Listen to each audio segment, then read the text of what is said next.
Fighting between Azerbaijan and Armenia over the disputed territory of Nagorno-Karabakh. The spoils of war shown by Azeri public television.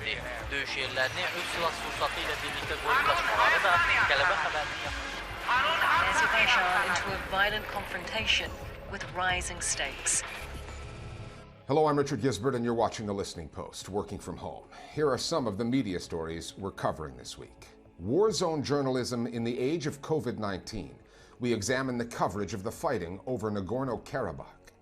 Saudi Arabia uses one of its news channels to send Palestinians a message. Greetings from the racist past. Postcards from the colonial era that shaped perceptions of Africa and its people. Plus, the latest shots fired. I will infect you. In the uncivil war taking place within Donald Trump's Republican Party. We're now into the third week of fighting between Azerbaijan and Armenia in Nagorno-Karabakh, which threatens to morph into a wider conflict. The Azerbaijani military set the tone, bombarding civilian areas in the long-disputed territory, which lies within Azerbaijan's borders but is mostly populated and controlled by ethnic Armenians. Armenia has countered by bombing multiple Azerbaijani towns. Both sides have their domestic media outlets on a war footing, beaming video of their military exploits onto television screens, social media, and the streets. There are major powers on the outside looking in. Turkey, firmly on Azerbaijan's side, and Russia, whose support Armenia wants. Their media outlets are also worth monitoring on this story. For journalists, it's a tough one to cover. The primary battleground is remote and mountainous, and the pandemic has added to the challenges and dangers on the ground. Those are some of the reasons that so much of the video that we're seeing on this story is coming from the armies involved, their drone cameras. Our starting point this week, the skies above Nagorno-Karabakh. Clashes erupted between Azerbaijani and The decades-old conflict flared up. Azerbaijan and Armenia say this is war. These are images from the first military conflict to have started in the era of COVID-19 and claimed the lives of civilians. Drone videos of death and destruction, captured from a safe distance. Black and white weapons in the propaganda war. The initial fighting in Nagorno-Karabakh took place beyond the reach of news cameras, and the pandemic has made getting to such a remote area a challenge for reporters. So the adversaries, Azerbaijan and Armenia, had the story, the first few days of it, to themselves. Their primary targets were domestic audiences, including street traffic in both capitals, Baku and Yerevan. The Azerbaijanis have been releasing dozens of videos from these Turkish drones. The Azerbaijani Ministry of Defense has been putting out multiple videos every day showing strikes from these drones onto Armenian artillery, troops, different military positions. And this is related to their technological superiority in this aspect. And it definitely shows the scale of losses and casualties that the Azerbaijanis have been able to inflict. But there is a lot of footage from the Armenian side as well. The ultimate similarity between the two sides is that the broadcasting is extremely proud and nationalistic in content. Biz Qarabağ'a qaydırıq.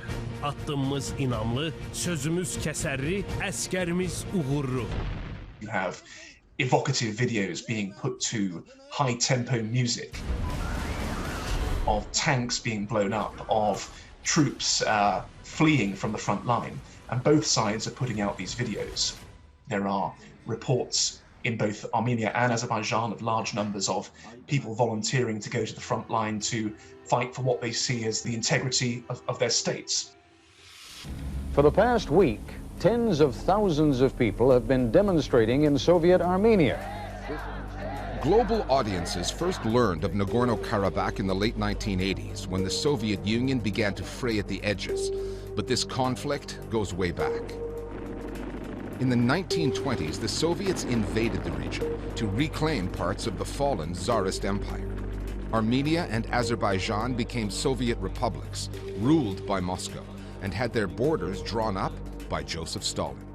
He made Nagorno-Karabakh part of Azerbaijan, despite its Armenian majority, leaving a problem for future generations to solve.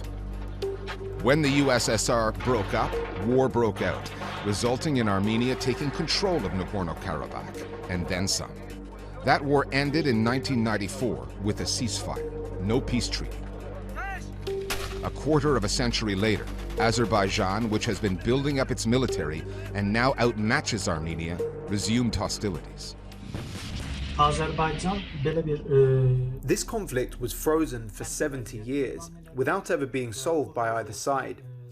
A third power, the Soviet Union, came in and imposed its will by occupying both countries. When it flared up again, the Armenians took control of Nagorno-Karabakh. They also occupied the districts around it and forced the Azerbaijanis living there to leave their homes. According to the Azerbaijani president, Aliyev, Azerbaijan couldn't accept this, and that's why they've launched this operation. Karabakh itself is such a huge issue for Armenians, and the Armenian perspective on it is if the Azerbaijanis, backed by the Turks especially, conquer Karabakh, there will be mass ethnic cleansing. This is one of the big problems with the conflict. The levels of hatred on both sides are so high because essentially Azerbaijani and Armenian society each have different, conflicting, mutually exclusive, maximalist versions of how the conflict needs to be resolved. There are marked differences in the respective media landscapes, the assets at each government's disposal, and the way they use them. Armenia is a democracy. Journalists have experienced more freedom there since a 2018 change in government. Azerbaijan has been ruled by one family, the Aliyevs, since 1993. Like his father before him, President Ilhan Aliyev has kept the media under wraps. Censorship is rife, the internet is tightly controlled, and crossing the line can land you in jail. Even before Azerbaijan declared war, there were announcements saying things like, "Don't go online and write about sensitive things." The Ministry of Communications has imposed restrictions on the internet, so local journalists have trouble reporting the latest news to foreign media. They use VPNs, but those are not fully secure, so communicating with the outside world remains a real problem for Azerbaijani media. From the Armenian side, the media coverage is pretty similar to the government we have. So far we have been free, we had no censorship or whatever in any sort. The government of Armenia and the government of the Republic of Nagorno-Karabakh helped us also to provide permissions to show us where to go and give us as much as information possible. So we Armenian local media were lucky enough to have enough information to cover the issue and the conflict and the war entirely. And as a result of that, the kind of information which both domestic and international audiences are able to get from Armenia is really quite comprehensive. It's altogether a more difficult situation when it comes to Azerbaijan, and the information flows that we have coming out of Baku are really very closely defined by the government rather than sort of citizen-led social media style journalism, which so many of us now rely on to get our information about particular conflicts. The two sides have taken their case to the International Court of Public Opinion, focusing on two media spaces in particular, Russia's and Turkey's. Baku's Turkic ties to Ankara are evident in the Turkish media's portrayal of Armenia as the aggressor in this conflict, despite the fact that Azerbaijan was the first to bomb civilian areas. Azerbaycan işgal altındaki topraklarını geri alıyor, Ermenistansa sivillere saldırmayı sürdürüyor. The Turkish narrative focuses on the history, Azerbaijan's right to reclaim lost territory. Both President Aliyev and Armenia's Prime Minister, Nikol Pashinyan, have been on the Russian airwaves trying to get Moscow on side.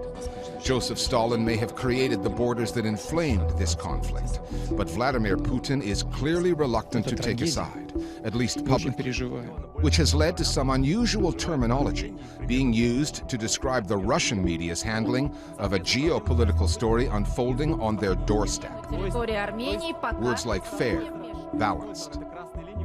Russian media has actually been extremely careful to take this neutral stance in the conflict, despite the fact that, Armenia is their treaty ally. There's a Russian military base in Armenia itself. So Russian media, although you might expect them to have more pro-Armenian bias, it really hasn't been there, which fits with Russia's role in the conflict so far as well. The major media outlets in Russia are reporting this as merely one story among hundreds. However, that's not the case in Turkey. All channels there, from the state broadcaster TRT to private TV stations, are talking about Nagorno-Karabakh. And apart from very minor exceptions, I haven't seen any Turkish news outlet that does not support Azerbaijan.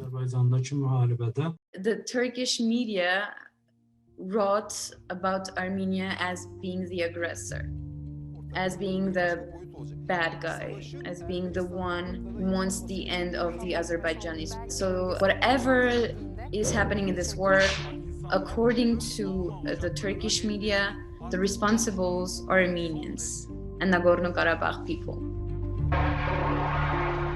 The point made in the Azerbaijani media and amplified through Turkey about the land the Armenians took in 1994 is not without merit. More than 500,000 Azerbaijanis were forced out of Nagorno-Karabakh. Now, Armenian civilians are paying the price. Tens of thousands have already been displaced. Azerbaijan has chosen this moment, mid-pandemic, to right what it calls a historical wrong, a time in which it's easier to control access, imagery, and the narrative. And timing is everything. Just ask the reporters trying to cover the fighting, or the people trying to survive it. We're going to take another look now with Meenakshi Ravi at a development that we reported on a few weeks back, the spin and the messaging surrounding what's been called the historic peace deal signed by the United Arab Emirates and Bahrain with Israel. Meena, the media lens has since swung towards Saudi Arabia. The question people are asking is whether it will do the same as the Gulf states. What have you been seeing coming out of there? Well, Richard, even before the UAE and Bahrain signed those agreements, the Saudi media narrative was shifting on Israel. Considering that the Palestinian cause has been a defining issue in Arab politics for decades, what I found significant on the Saudi airwaves is the open and sustained finger-pointing at the Palestinian leadership. The Saudi-owned pan-Arab channel Al Arabiya ran a three-part interview, more of a monologue really, with Prince Bandar bin Sultan. He is a former director of Saudi intelligence and an ex-ambassador to the United States, a very prominent member of the royal family. He came on air with a message. سبب رغبتي إني أتحدث الليلة إني سمعت في الأيام الأخيرة كلام منقول عن الأخوة في القيادة الفلسطينية. الحقيقة مؤلم، والسبب إنه مؤلم لأنه كان مستواه واطي. And is he referring to the criticism from Palestinians and others in the Arab world of these normalization deals? Exactly, Richard. And Prince Bandar bin Sultan spent 2 hours of airtime laying out in great detail what Saudi Arabia has done for the Palestinians on the world stage, dating all the way back to World War II. And he said, according to him, that the Palestinian leadership were incompetent, selfish, and ungrateful. يطلبون النصيحة والمساعدة، نعطيهم المساعدة بدون شروط ونعطيهم النصيحة، ثم يفشلون، يرجعون لنا ونأيدهم وحنا نعرف أنهم مخطئين. Many Palestinians would likely agree with Prince Bandar bin Sultan's characterization of their leadership. He was, however, at pains to make a difference between the Palestinian people and their leadership. He said, however, that the Palestinian leadership had lost all goodwill and it was time for Saudi Arabia to look out for itself. A very clear hint towards possible normalization. But as you said, Meena, this is the ex-ambassador to the U.S. He no longer holds a formal position. So how do we know that this is Saudi policy that we're hearing from him and not just the opinion of a single member of the family? Well, because of the optics and because members of the Saudi royal family tend not to speak out of line, certainly not for 2 hours on the air on a channel owned by them that broadcasts to the Arab world. There was one more thing we spotted. Throughout this interview, in the same frame, was a portrait of the first king of Saudi Arabia, Abdulaziz. The Palestinian cause was a seminal issue for him. So you could see a bit of stagecraft along with the statecraft on Al Arabiya.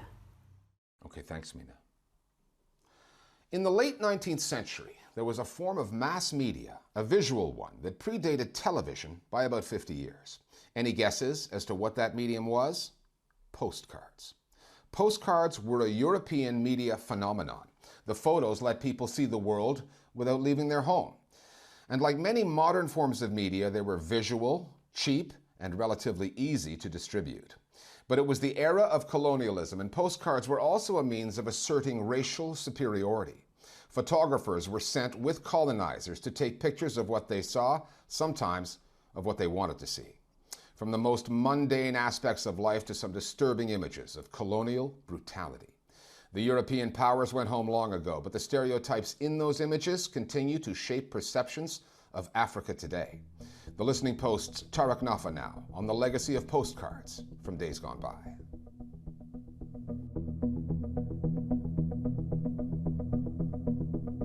It's very easy for us now to think of a postcard as a kind of happy snap from holidays, right? The sort of wish you were here to family and friends. But they were in their own day a new media craze.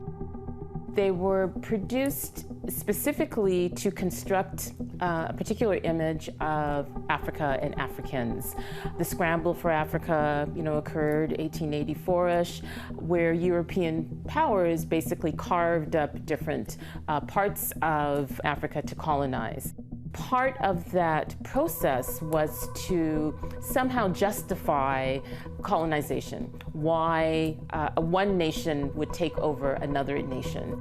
They sent missionaries, they sent politicians, and they sent photographers. The people with the cameras get to dictate how we see, who we think we're seeing, what we think we're seeing. And so I think that's part of what makes those images so dangerous. They are images that show Europe's civilizing mission as the men behind it wanted it to be seen. The monuments of empire, courthouses, churches, ports, and train stations. And the locals, those in need of civilizing. Photography was a major component of European colonialism. And the late 19th and early 20th century was the golden age of postcards, an early form of mass media. The images taken by an assortment of commercial photographers, missionaries, ethnographers, and colonial administrators were printed and posted back home billions of times, shaping Europe's view of Africa and the Orient. They come under three very loose themes. The kind of highly sexualized, eroticized woman, Arab woman or African woman, bare-chested, often posed in a suggestive way. The other theme would be Africans as servers, always in a kind of domesticated state. Servants to colonial administrators or missionaries or military personnel. And then the third, the African as savage, African warriors as savage, as uncivilized, not to be trusted. This is Nigeria, and it's titled Igbo Hunters with flintlock guns. And this was a very common type, showing sort of the barbarity or the savagery of Africans, and particularly as hunters. And so this particular image is basically just showing them in their everyday clothing. And you can see that it's actually been staged to some extent because you have two individuals on either side who are kneeling and sort of looking directly at the camera. So there's an understanding of cooperation and collaboration in creating this image. Photographers carefully selected both their subjects and their surroundings. For those in the business of selling postcards, there was a commercial interest in making images that tantalized or in some way fed into a pre-existing bias. You can see that clearly in images from France's colonial encounter with North Africa. Faced with women who did not conform with their exotic fantasy, photographers simply made up photos that did. They had this mythology of Algerians as kind of over-sexualized. They had the image of the harem in their mind, but when they arrived, the Algerians looked nothing like the French had imagined them. Many of the women were veiled or covered, and so they were inaccessible to the photographer's gaze. They ended up hiring people to act as models. They set up studios, they asked the women to pose in the way that the colonizers had imagined those people. Then they produced postcards and sent them back to France to say, this is what these people are like and they need our help. This was very much a commercially driven business. And it was photographers, people running photographic studios that were looking for cards that they could sell cheaply. And all these postcard producers and photographers were copying each other. They were ruthless in stealing other people's ideas and images. So this is the way in which these genres kind of reproduce themselves over time. The lands of those depicted in the postcards have long since won their independence, but the cultural impact, the stain of the imagery, lives on. You can trace the link between depictions of black and brown bodies today and the often degrading and Orientalist depictions of the colonial period. Then, like now, the bodies of those deemed in some way foreign are more likely to show up in the media starving, destitute, naked, or dead. The only bodies that we see in the media are usually brown and black bodies from other countries. That ends up producing a vision of the world where violence is something that happens elsewhere to nameless victims. I used to think that something about being an American was the reason that we didn't see Americans' bodies in the media, but then I saw Michael Brown's body on the front page of the New York Times, and he's an American. So it seems to me that there's something different operating that should force us to ask questions about whose bodies are made visible, whose bodies are hidden, and why, and what work those images do. The continuing visions or images of kind of Black death and trauma has definitely continued from the past. Those images are enduring. If you have no association with the person as a human being, when that humanity is removed, it's easier to think about that person as an object, almost as like a scientific, object. There is no agency, there is no humanity. There are layers to these postcards. They tell us a lot about the colonial mindset. And in a time before photos appeared in newspapers, they also served as a form of photojournalism. But too many of these images stripped the subjects of their humanity. They are the visual expression of a racial hierarchy. Today, pictures like these force us to confront how those who thought themselves superior constructed an image of those deemed the other. Re-examining and critiquing these postcards really helps us understand the nuances of history. The postcards themselves moved through so many different facets of life at the time, whether it's the post office or through colonial offices, right, through the hands of everyday citizens. These were artifacts that really made it into every niche of life. And so we really should understand them as artifacts of our histories, tangible objects that have come through history with us. People have talked a lot about how Photoshop or video manipulation has introduced the possibility that images can be doctored or falsified, but what these colonial photographs show is that they've always been doctored and falsified. They've always been put to political use. And it's our job to become viewers who are more critical and better able to see what they actually show, which is the violence of the colonial vision, to become viewers capable of looking past the margins and rescuing the information that is there that we are trained not to look at.